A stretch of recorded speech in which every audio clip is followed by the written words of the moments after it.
Muslim ಮುಖಂಡರ ಜೊತೆ ಮಾತಾಡ್ತಾ ಸಾಮರಸ್ಯದ ಕತೆ ಹೇಳುವ ಮೋಹನ್ ಭಾಗವತ್ ನಿಜವಾದ ಅಜೆಂಡಾ ಏನು? ಅಯೋಧ್ಯೆಯ ಬಳಿಕ ಈಗ ಕಾಶಿ ಮಥುರಾವನ್ನು ಬಿಟ್ಕೊಡೋಕೆ ಅವರು ಹೇಳ್ತಿದ್ದಾರೆ. ಕಾಶಿ ಮಥುರಾ ವಿಷಯವಾಗಿ ಆರ್ಎಸ್ಎಸ್ ಚಳುವಳಿ ಮಾಡೋದಿಲ್ಲ ಅಂತ ಹೇಳ್ತಾನೆ ಸ್ವಯಂ ಸೇವಕರನ್ನ ಮುಂದೆ ಬಿಡುವ ಸೂಚನೆಯನ್ನ ಅವರು ಕೊಡ್ತಿದ್ದಾರೆ.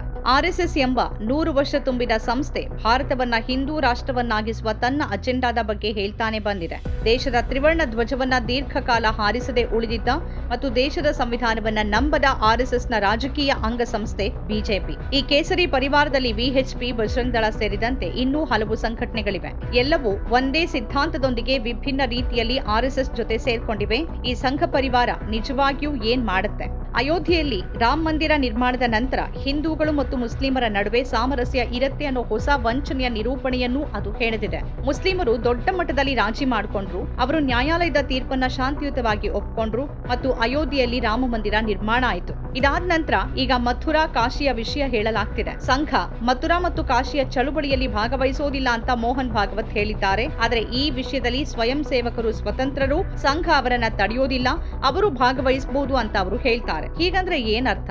ಇದೆಂತ ಕುತಂತ್ರ? ಈ ಹೇಳಿಕೆ ಹಿಂದಿನ ಕುತಂತ್ರ ಮತ್ತು ವಂಚನೆ ಸ್ಪಷ್ಟವಾಗಿದೆ. ಅವರ ಈ ಹೇಳಿಕೆಯ ನಿಜವಾದ ಉದ್ದೇಶ ಏನು ಹಾಗಾದ್ರೆ? ಈಗ ಸಾಮರಸ್ಯದ ಕತೆ ಹೇಳ್ತಿರುವ ಇದೇ ಜನರಿಂದ ಅಯೋಧ್ಯೆಯಲ್ಲಿ ಆಗ ಏನೇನೆಲ್ಲ ಆಯ್ತು ಅನ್ನೋದು ಯಾರಿಗೂ ಮರೆತು ಹೋಗಿಲ್ಲ. ಸಾವಿರಾರು ಜನ ಕೊಲ್ಲಲ್ಪಟ್ಟ ಆ ಕೋಮು ಗಲಭೆಯಲ್ಲಿ ಲಕ್ಷಾಂತರ ಜನ ಗಾಯಗೊಂಡ್ರು, ಜನರ ವ್ಯವಹಾರಗಳು ನಾಶವಾದವು. ಮಸೀದಿ ಕೆಡವಿ ಮಂದಿರ ನಿರ್ಮಿಸಲಾಗತ್ತೆ ಎಂಬ ಕೇಸರಿ ಚಳುವಳಿ ಮೂಲಕ ಬಿಜೆಪಿ 80ರ ದಶಕದಲ್ಲಿ 2 ಸ್ಥಾನದಿಂದ 302 ಸ್ಥಾನಕ್ಕೆ ತಲುಪಿ ದೊಡ್ಡ ಲಾಭ ಪಡಿತು. ಆದರೆ ದೇಶದಲ್ಲಿ ಮನಸ್ಸುಗಳು ಒಡೆದು ಹೋದ್ವು, ದೇಶ ತೀವ್ರ ಹಾನಿಯನ್ನ ಅನುಭವಿಸಿತು, ದೇಶದ ಸಂಸ್ಥೆಗಳು ಹಾನಿ ಕಂಡವು. ಆದರೆ ಈ ವ್ಯಕ್ತಿ ಅದೆಲ್ಲ ಒಂದು ಸಂದರ್ಭ ಅನ್ನುವಂತೆ ಮಾತಾಡ್ತಿದ್ದಾರೆ.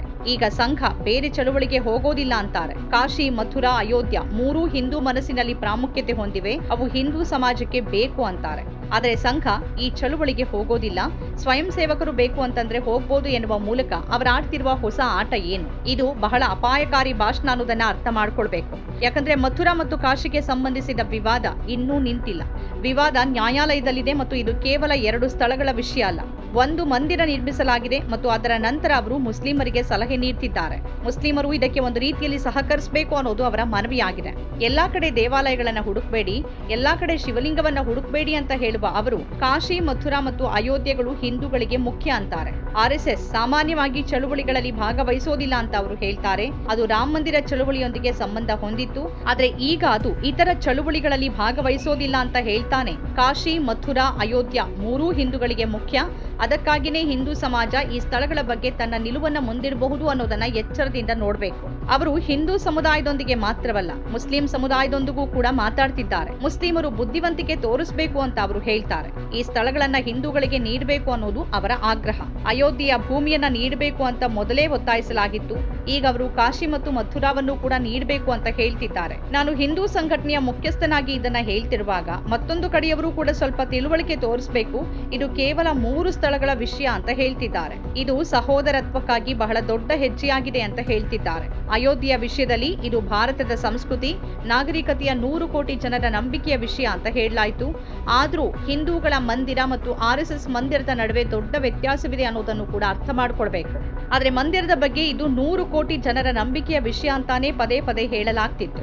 ಅಯೋಧ್ಯೆ ತೀರ್ಪು ನೀಡಿದ ನ್ಯಾಯಾಧೀಶರಲ್ಲಿ ಒಬ್ಬರಾದ ನ್ಯಾಯಮೂರ್ತಿ ಚಂದ್ರಚೂಡ್ ಅವರು ದೇವರಿಂದ ಈ ಸಂದೇಶ ಸ್ವೀಕರಿಸಿದ್ದೇನೆ ಮತ್ತು ಅದರ ನಂತರ ತೀರ್ಪು ನೀಡಿರೋದಾಗಿ ಹೇಳಿದ್ರು.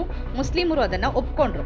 ಒಂದ್ ರೀತಿಯಲ್ಲಿ ಒಂದು ಮಸೀದಿ ಹೋಗಿರೋದನ್ನ ಶಾಂತಿಯ ಸಂಕೇತ ಅಂತ ಸ್ವೀಕರಿಸ್ತಿರೋದಾಗಿ ಭಾವಿಸಿದ್ರು. ಅವರು ತ್ಯಾಗ ಮಾಡಿದ್ರು. ಆದ್ರೆ ಈಗ ಈ ಹೇಳಿಕೆಯ ನಂತರ ಮಥುರಾ, ಕಾಶಿಯ ವಿಷಯ ಉದ್ವಿಗ್ನತೆ ತರ್ತಾ ಇದೆ. ಯಾಕಂದ್ರೆ ಅವರು ಸಂಘ ಚಳುವಳಿಯಲ್ಲಿ ಪಾಲ್ಗೊಳ್ಳೋದಿಲ್ಲ ಅಂತ ಹೇಳ್ತಾನೆ ಸ್ವಯಂ ಸೇವಕರನ್ನ ಮುಂದೆ ಬಿಡೋದ್ರಲ್ಲಿದ್ದಾರೆ. ಉತ್ತರ ಪ್ರದೇಶ, ಉತ್ತರಾಖಂಡ ಮಾತ್ರವಲ್ಲದೆ ಮಧ್ಯಪ್ರದೇಶ ಸೇರಿದಂತೆ ಸಂಪೂರ್ಣ ಹಿಂದಿ ಭಾಷಿಕ ಪ್ರದೇಶಗಳಲ್ಲಿ ಹೀಗೆ ಹಿಂದೂಗಳ ಸ್ಥಳಗಳ ಬಗ್ಗೆ ಹೇಳಲಾಗ್ತಿದೆ.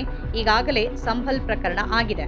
ಈಗ ಉತ್ತರ ಪ್ರದೇಶದಲ್ಲಿ ದೇವಾಲಯಗಳು ಮತ್ತು ಮಸೀದಿಗಳನ್ನ ಮಾತ್ರವಲ್ಲದೆ ಸಮಾಧಿಗಳನ್ನು ಕೂಡ ಆಕ್ರಮಿಸಿಕೊಳ್ಳುವ ಬಗ್ಗೆ ಚರ್ಚೆ ನಡೀತಿದೆ. 2019ರಲ್ಲಿ ಸುಪ್ರೀಂ ಕೋರ್ಟ್ ತೀರ್ಪನ್ನ ಮುಸ್ಲಿಂ ಸಮುದಾಯ ಯಾವುದೇ ಆಕ್ಷೇಪ ಎತ್ತದೆ ಒಪ್ಕೊಳ್ತು. ತೀರ್ಪಿನಲ್ಲಿ ನ್ಯಾಯ ಇದೆಯೋ ಇಲ್ವೋ ಅಂತ ನೋಡದೆ ಅವರದನ್ನ ಮುಕ್ತ ಮನಸ್ಸಿನಿಂದ ಸ್ವೀಕರಿಸಿದ್ರು.